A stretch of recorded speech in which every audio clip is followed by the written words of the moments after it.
This is Brad A. Milford with the Unlimited Business Wisdom Podcast, where that's right, business owners share their wisdom. It's short to the point to respect people's time. And because we know transforming possibility happens really fast and it leads to lasting results. So enough of that. Let's get to it. If you've been listening, you know all that already, right? Let's get to it. Let's get to some really special and interesting guests. In a few sentences, Arjan, tell me who you are and what you do. Hey, how's everybody doing? My name's Arjan. I run Everyday Dreamers, a Vancouver-based marketing agency. Basically, what we do is we focus on helping solopreneurs and entrepreneurs have a solid lead generation system in place. Because, like all businesses need 5 things, right? You need solid lead generation, you need a sales team, a production team, good customer service and accounting, right? Specifically service-based businesses. So many solopreneurs sort of fall short in this lead gen space, and it leads to this feast or famine sort of thing. We just help people make sure that they're getting a certain amount of leads that they can close every single month. I love that. And I mean that sincerely. It's not just fluff. I love that. And there's multiple things that I love about that, because I do recognize what you just said. There are a lot of solopreneurs, and I'd love to dive into that here in just a moment, that really do struggle with the lead gen. I'm not sure they have sales systems, or they don't understand the steps or that kind of thing. Maybe they don't have experience, but that is a big hotspot for a lot of entrepreneurs. Yeah. So thank you. I think one of the things, sorry, I know you have other questions, but one of the things about that I think a lot of people get confused about is there's so many things to do in marketing. There's brand building, there's billboards, there's digital marketing, there are all these social media platforms. It gets so much for solopreneurs. And so what we do is we really help people focus in, like, look, if you are starting business or you're a business 3 years in and you haven't really completely figured out your lead gen, you probably need PPC. You probably need LinkedIn. You probably need this thing that's just a repeatable source of business. And then you can expand to other things, So that's one of the things that I think is our main value add. We just help people clarify, this is what you in your position need to generate business, rather than saying do everything like a lot of people do. Love what you're saying. I absolutely love what you're saying. I say it all the time, focus, right? So on what's most important. So great value add. And I love the mission and vision of what you do. I know you do other things too, but you got a very, very succinct, very great focus there. Question number 2, what's the best thing about being in business? Oh man, for me, it's the freedom. Like, it's just so nice. I've had jobs where I've worked 9-to-5 jobs. I actually had a job working right out of university. I worked with the United Nations, with UNESCO in Paris. Super cool experience. Never was able to switch off, literally on my phone all the time, because it's a demanding job. And a lot of jobs working with bigger organizations, at least until you get higher up or your team's big enough to support you, need you to clock in more hours than you're actually getting paid for. You end up working a lot, at least that was my experience.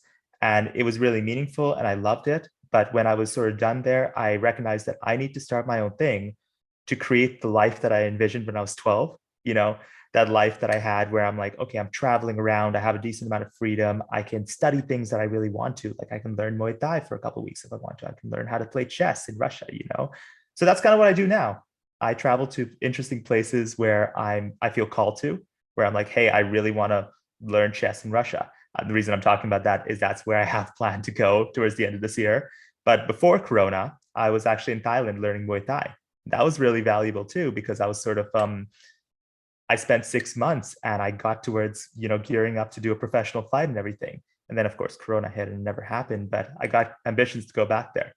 So for me, having a business is really about creating that life and creating that freedom for myself that you really can't get working from someone else.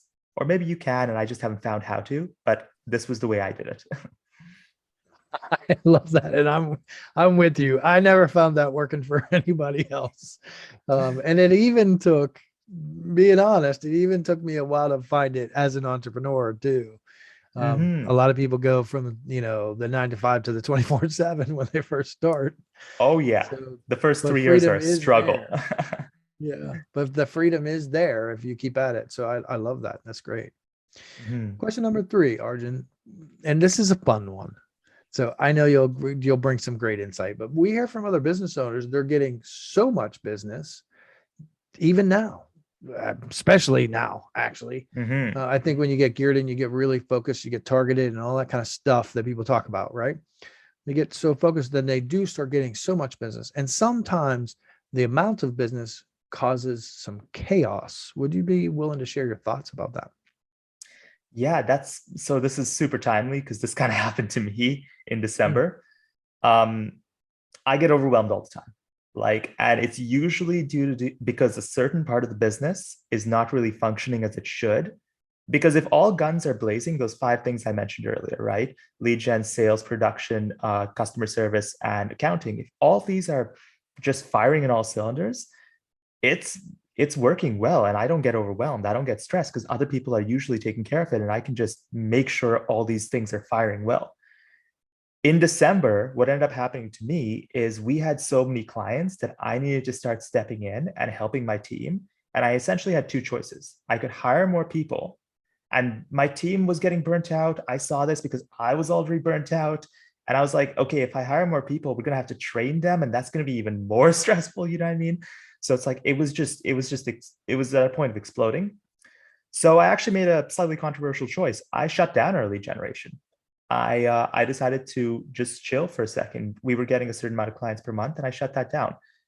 I did eventually end up outsourcing some stuff, and I ended up making less money in December and January.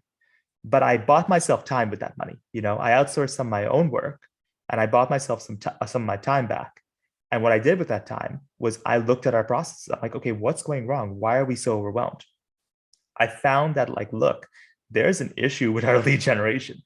We're getting the wrong kind of clients. These clients we're spending a lot of energy, we're spending a lot of time on making it work for these clients, but there's easier clients that we can just hit on the nail on the head every time, and my team isn't going to be tearing its hair out, you know? So simple enough. Fixed our lead generation targeting, trained our sales team to make sure that we're asking the right type of questions, and I'm just about ready to turn our lead generation back on. And I'm much more confident about scaling it now because I'm much more confident that we can train people in the appropriate manner. I'm much more confident my team's going to have a larger bandwidth because a lot of those clients that were difficult for us, we've either figured out ways to make them work with less effort, or they've churned. So we have a bit more space now. So yeah, I guess what I'm really saying is, if you're overwhelmed, figure out how to buy some of your time back to see what's going on. Because if you just keep on plugging along, you're not fixing the issue, you're just sort of surviving it. And I don't think that's the way to do this. I love what you shared. You speak my language, Arjun. My hairs are standing on end right now. Like my ears are perked. This is wonderful. And you dropped a lot of value there too, in a very simple and understandable way, so that the people listening, people watching can actually resonate with that. I just went through a very similar process. I actually try to do that once a year if I can, so I can shift and pivot up in the beginning of the year. So I pivot down in December and then ramp back up in January, systematically. And so I relate very much to what you're saying, and I love the way you shared it. That's very smart. So we can get all kinds of throughput if we have the right lead gen in place, right? But are you getting the right throughput? So if we think about this, and it's a faucet, you turn the faucet on, right? But do you have like nails and thumbtacks coming through the faucet, or is it flowing like water? Sometimes we get so busy that things get a little jammed up. So I love what you're sharing. I'm Yeah. back to you. Give me other thoughts. Yeah. It's one of my friends. I'm actually going to recommend him later in the next question. He has a really good phrase. He says, "Are you working in the business or on the business right now?" You know, and as entrepreneurs, you really have to be working on the business as often as possible, you know, and that's what I really try to do. And when you start working in the business, it goes by, man. It goes by so quick, and you miss the important things to set yourself up for next year, I find, right? So yeah, super smart of you as well to sort of do this thing in January, December. I need to think about that myself. I sort of did it this one time and I'm like, okay, we're good now. But maybe this does need to be an yearly review. That's a really smart thing to do. I love it. I love this conversation. Thank you for sharing, Arjun. The next question, the one that you were already prepped for, you know, is coming. What other successful business people, professionals, owners like yourself, of course, should be on the Unlimited Wisdom podcast. Oh, yeah. Let me shout out two people. So first, I'd love to shout out my best friend, a very close friend of mine since elementary school, 𝐷𝐞𝐽 Wang. He is absolutely insane as a financial advisor. And he's found this really unique niche and he's just killing it in it. He's doing Christian financial advising, right? Now, what does that mean? He's been a devout Christian his entire life. He has a heavy focus on Christianity, and he's trying to teach people to use biblical principles to invest. Me, myself, I'm not Christian at all, but like, hey, the things he says are so sound. I'm like, I don't care where you're getting it from. You get it from the Bible, whatever. Like, hey, you are making me money. You are worth every penny. You get it from wherever you want. It's working not only for his clients like me, it's working for him, you know? So super interesting niche. Want to shout him out. Would be a really interesting person to have on your podcast, I think. The other person I'd love to shout out is actually my business partner, Nicola Carter. She is absolutely crazy in a completely different way from 𝐷𝐞. She has a whole slew of disabilities that I'm sure she'll tell you about. She's deaf, she's got ADHD, she has like epilepsy, and yet she's managed to parlay each of these disabilities into a paying position. So for example, her being deaf, she's managed to use that to get, the way she hears now is she has cochlear implants. So she approached Cochlear and she's like, hey, listen, we can do some social media for you. I use your product and I'd love to have our business, Everyday Dreamers, do your social media. And they said, sure. And then she's also done the same thing with the Epilepsy Foundation. She's also done the same thing with some ADHD organizations in BC. So she's just this really interesting person who, when things hit her, she sort of turns them around and sees, how can I make this work for me? I love that. Powerful stories. I love the descriptions.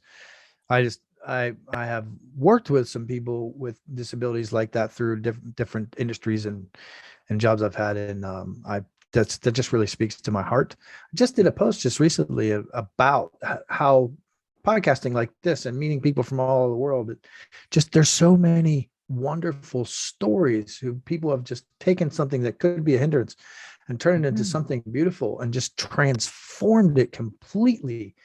And I'm just I'd love hearing you share that. I don't know what else to say. I love hearing you share that. I will absolutely reach out to both of them. Thank you for sharing. Appreciate it. I love the shout outs. Thank you, Arjan. No worries. Let's get to the crux of this. Let's get to the center of this. Get some wisdom. What piece of wisdom from your experience and your perspective would you share with other business owners? So what I'd like to share today is I'd like to talk a little bit about LinkedIn. I think a lot of business owners are underutilizing LinkedIn. And by this, I don't mean like create a business profile and use it as a traditional social media. Yeah, you can do this, but this is not the most powerful way to use LinkedIn. I think what you need to do on LinkedIn is you need to use your personal profile and you need to set yourself up so that people in your network can see what you're doing and see the good you're creating in the world. And this is a really powerful source of lead generation for inbound leads. If you've been on LinkedIn over the last, I don't know when this is going to air, but if you've been on LinkedIn over the last, basically 2022, you would have noticed that there's a rise of the LinkedIn influencer. This is not something that was there in 2020. Even in 2021, this was a baby idea, you know what I mean? But you have some people who literally started doing LinkedIn posting like 4 months ago. 4 months, that's it. And now they're hitting 30,000 likes on each of their posts. They're getting comments galore. And you know what? If they're getting 30,000 likes in their posts, I can guarantee you 200 odd people are reaching out to use their services. This is a really powerful means of lead generation.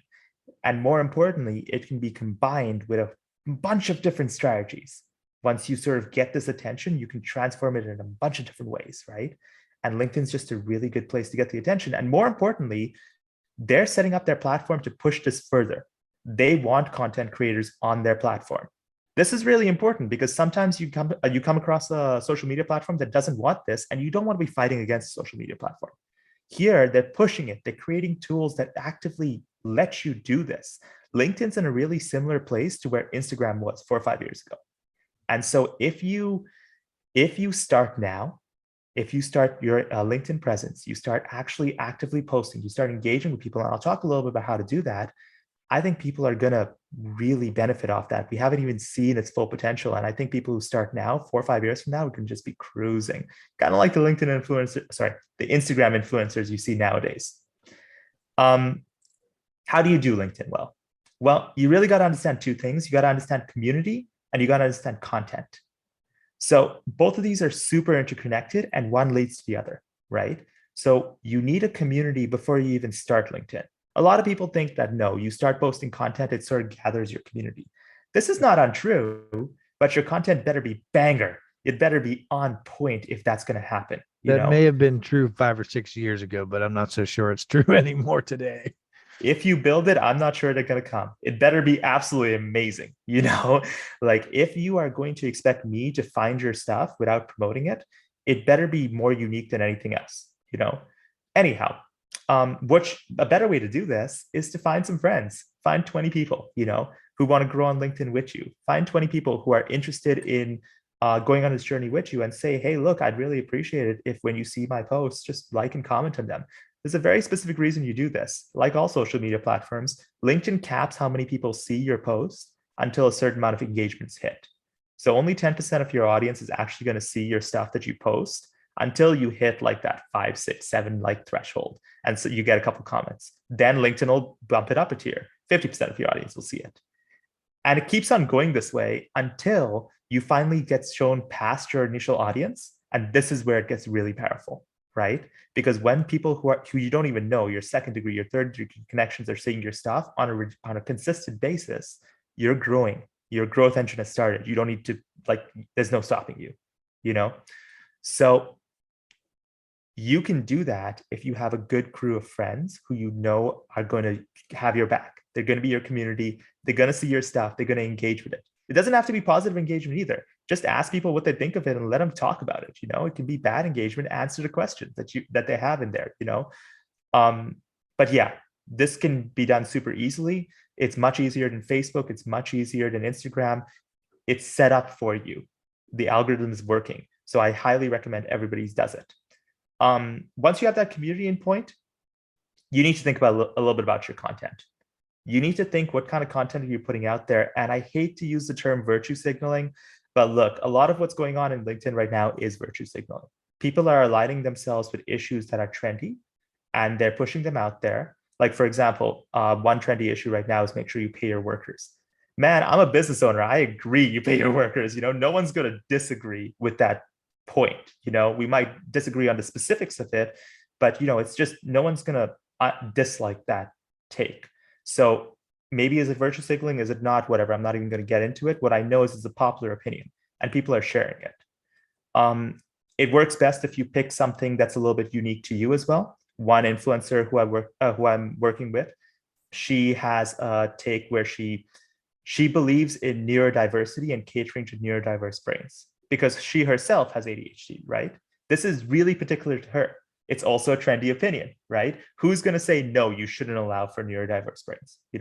This is sort of how you do content on LinkedIn right now. You take something that's personal to you, you make sure it's an opinion that's relatively well supported and still professional, and you put it out there and you watch it grow. You get that stable bit of likes, right? And then it just grows and it grows and it grows. And 4 months from now, you're sitting on a couple thousand likes. Okay, it's not that easy. There's 5, 6 steps in between, but you know what? You'll get there and you'll figure it out. It's not that hard either.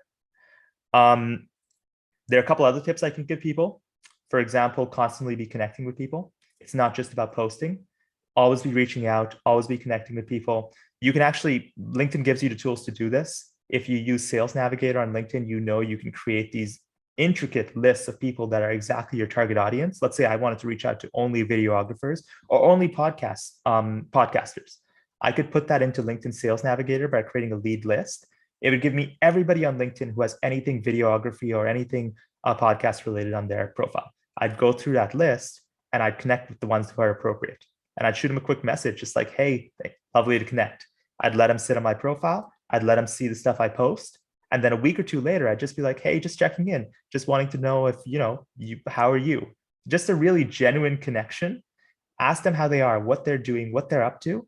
The goal of this connection is not to close business right away. It's not to get them on a meeting and a sales call. The goal of this connection is to get them aligned with you. So next time they see you when scrolling, they drop a comment, they drop a like, right? It's to make a genuine connection. If you connect with people on a consistent basis, LinkedIn will allow you. You can also use automation softwares, but you might get banned for that. So, be a little bit careful. But LinkedIn will allow you to connect with between 100 to 200 people per week. Max those out, and in 4 or 5 months, you have a couple thousand followers. And guess what? 10% of a couple thousand followers is way more than 10% of 500. So be using that. Keep on growing that. Love it. Yeah, but that's LinkedIn. There's a bunch of other tips I got, like, you can, how do you work in CTAs? How do you work in money posts that actually lead to your actual products? How do you not just do this fluff post? How do you have an interesting profile, but an interesting bio, you can actually have sound bits, video profile pictures, all this stuff. There's a whole bunch of interesting stuff you can do on LinkedIn, but man, I could talk for hours on this. So I don't want to do that, but I'd encourage you and your listeners that, hey, if they ever want to geek out about this stuff, connect with me on LinkedIn, connect with me in person. I would love to chat to people about this. I love that. There's lots of things. You just dropped a lot of value, Arjan. And I teach a lot of this stuff. Everything you said, I second. He knows what he's talking about. I mean that sincerely. What I love about what you said was the community aspect of it, especially, and also coupled with the algorithm, right? So I think a lot of people get intimidated by the algorithm. I did a post a while back in my group explaining the algorithm, how it works. It almost how you just described it now so eloquently, right? And it's just certain number of people like it and comment on it, then it goes up a level, then more, then they show it to more people. I mean, it's not really all that complicated. Not unless you're on the tech side of things and then you view it from a different perspective. Yeah. And I love what you said about, I call them, engagement pods, but you just said grab a few friends, right? It doesn't have to be an official engagement pod. Grab a couple friends, create a little tribe and help one another out. And you'll see a little more engagement. It's really simple and valuable to anybody that really wants to focus in on LinkedIn as a lead gen source. It's great. And everything you shared are super valuable. Also, what I liked about what you shared is that, and I don't know that you used the word, but you displayed it in what you were saying, is the consistency of it all. I think a lot of people start, what I've seen, what I've experienced, and what I've heard from people is they start it for a little while, a couple weeks or a couple days, some people, and they're like, yeah, well, it's not going anywhere. Right. You got to give it a little bit of the long haul. You got to be consistent in order to produce results. And I think that's true in business as well as it is with social media. Any thoughts? Any thoughts there? 100%. Look, I'm not going to tell you that you need to all of a sudden start posting every day. I'm going to say, look, try it once a week. Make one post a week and commit to doing it for 3 months. That's 12 posts. That's not even that many, That's not that hard. Do that. And if you don't see any results, hey, maybe it's not the right space for you. Maybe you didn't find the right message. Maybe it's not, whatever. But I can almost guarantee you're going to start seeing some results. It's going to start building, especially in the way it is right now in January of 2022. It is impossible to not see results on LinkedIn if you are posting consistently. But yeah, look, if you can't be consistent for 3 months and stick with a schedule, you might struggle a little bit in business. It's tough to really do well, I think, at anything if you can't at least stick to it once a week, With you. I also loved what you said. I'm going to paraphrasing, of course, but polarizing content, right? So I think with new entrepreneurs, in some cases, and even some seasoned entrepreneurs, sometimes they don't want to put their personal views out into the public space. And in my experience, that really only holds them back. The more we share our beliefs and what we stand for and the things that we on popular topics, the more engagement that you get. And so the way you touched on that was brilliant. And I love that you shared that. I think that what people shy away from on any social media platform is inauthentic content, right? You want to stay away from inauthentic content. And I am guilty of creating inauthentic content myself. It still happens. It's very easy to do, to sound corporate and robotic and to not speak genuinely. And when you actually put out your true views, regardless of what they may be, other people will be able to see that quite clearly. And you might get some hate, you might get some flack, and that's fine. That actually helps you. That helps the algorithm, and you can respond to that, you know. And if you can't respond to your own authentic views, then, like, you know, you might have a bit of a problem there. So it does help you, you're right. But I will also preface this by saying, hey, if you have a widely held view, like I was talking, like, hey, pay your workers well, this is a very widely held view. It probably has a larger audience. So you do want to consider audience size as well, right? If you have a view that's a little bit less widely held, you can still put it out there. It's not going to maybe harm you unless you have a very, very big brand. But you might want to start with some of your more widely held views. And everybody has widely held views. It's just finding something about that that you're a bit passionate about. Unless you want to create a really, really niche kind of account, you know, that caters specifically to people who have a less widely held view, in which case share those, you know. I know this is a sort of like flip-floppy answer, but it's hard to sort of address this topic without saying, hey, it depends, you know. No, I am with you 100%. And I'm actually really glad that you brought it up. So part of what I do with a lot of entrepreneurs, we really dive into their beliefs and really clarify, what do they believe? What do they stand for? What are their non-negotiables, so that they can use that to their advantage in business. So I love hearing someone else share in a different way something that can be advantageous to entrepreneurs on a social media platform. So thank you, Arjan. I really appreciate everything. And everything you share is very actionable. So I want to give you a shout out. Not only are you sharing it here, but you actually messaged me on the side, considering the audience to what would be really useful. And that says a lot about you. And so I want to highlight you and showcase you and really give you some props, man, because in all the time I've been doing this, nearly 100 guests, you're the only one that actually reached out to me personally and said, hey, I really want to serve your audience really well. What do you think about this? That just speaks volumes, my friend. So thank you for being who you are. Hey, thanks, man. I just gave me tingles. I appreciate it. I appreciate it a lot. I appreciate you. Let's shift gears for a moment. So I already know, this is the first time I connect, but I already know that you and I can talk business, and we could just do this all day. This would be wonderful.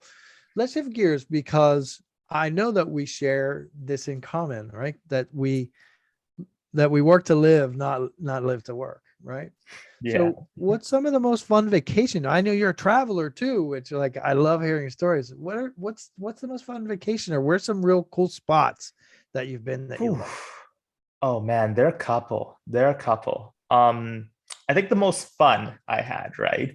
The most fun I had was definitely in the Caribbean. In university, we took a boat out and we sailed around the Caribbean for a couple of days, or a couple of weeks actually.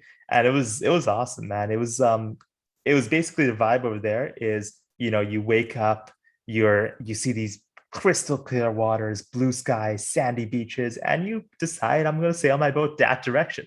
And you sail that direction. And eventually it starts getting around midday, and you're barbecuing on the boat, you have a little cocktail in hand, and you're like, okay, you know what? I probably want to make it into a port by nighttime, because nighttime's a whole different vibe. Nighttime, there are bars on every single island. They're complete islands with nothing more than a bar. And it's pretty cool. Yeah, so you decide, like, hey, I'm gonna get into this port, and you plot out your course there. You figure out how long it takes you. You get in, you head down to the bar, and it's a bunch of people who've been sailing all day, just chilling. It's a really good time. I used to bartend in university, and so some of the most ingenious cocktails I've had were in the Caribbean. They have this one place. It's quite a famous bar, actually. It's called the Sandy Dollar. It's that one that I was mentioning. It's inside an old shipwrecked boat, actually, that just shipwrecked on an island. There's nothing on this island except for this boat and this bar, and that's it. And they invented their own cocktail called the Painkiller, and it is unique and lovely and a lot of fun. It will kill your pain. Oh, it'll kill a lot of things. It'll definitely kill. It's a lot of fun. I think that vacation is some of the most fun I had. Like we could talk about the most enlightening vacation I had, the most I grew, et cetera, et cetera. But when you're talking fun, nothing beats that. I love it. I love it. I've been to a few places like not exactly where you're describing, but a few places like that. And that sounds glorious, Arjun. I Oh, it's absolutely love nice. it. You took me back to just telling your story. You took me back to when I was in Aruba. They had a drink called the Aruba Reba that I fell in love with. That was just glorious. I'm putting it on the list. A new thing on the bucket list. Let's go.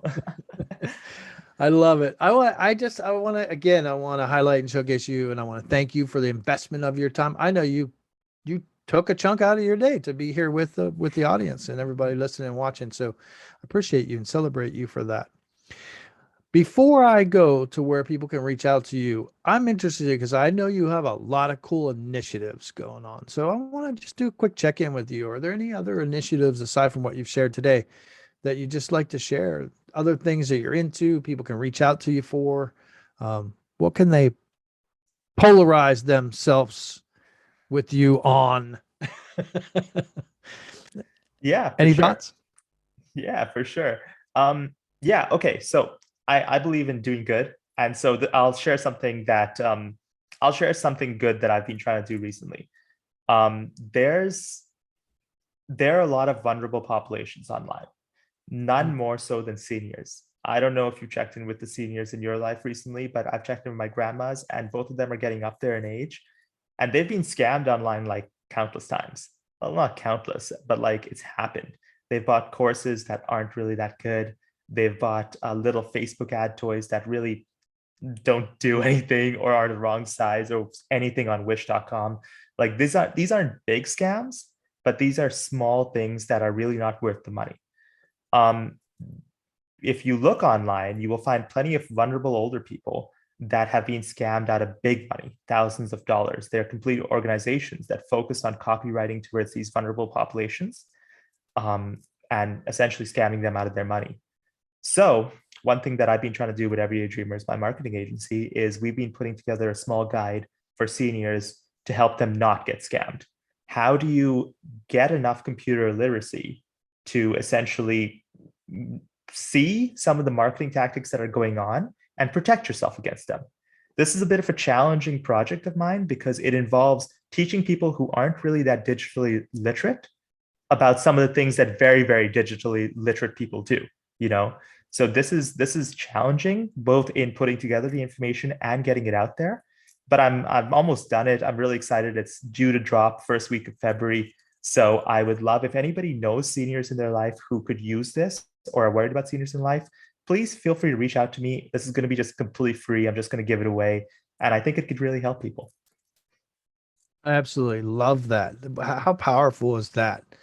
So definitely needed in the market, no question about it. I have some people in my family that I might reach out to about getting that for. Yeah. But that's a real problem, and you're doing good in the world, and that's one of the things that I love about you. So again, thanks for the investment of your time, Arjun. Where can people reach out to you on the marketing side of things, or for the thing that you just mentioned? What's the best way to reach you? Is it going to be on LinkedIn, or is it somewhere else? Website? What is it? Listen, if you reach out to me on LinkedIn, I will respond. It might take me a sec, but I will definitely get to you. If you reach out to my website, if everydaydreamers.ca, if you shoot us an email over there, you will get a response much quicker, guaranteed.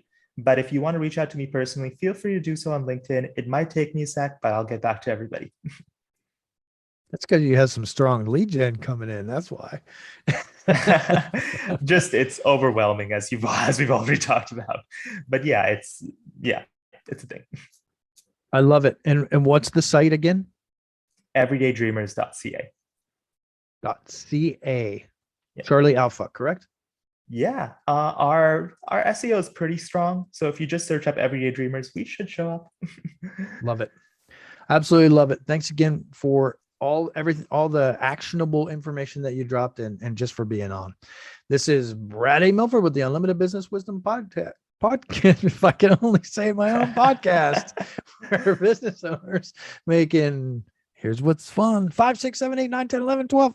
Look, Sure, it's about the money, right, and profit, but it's more about sharing their wisdom and creating global impact.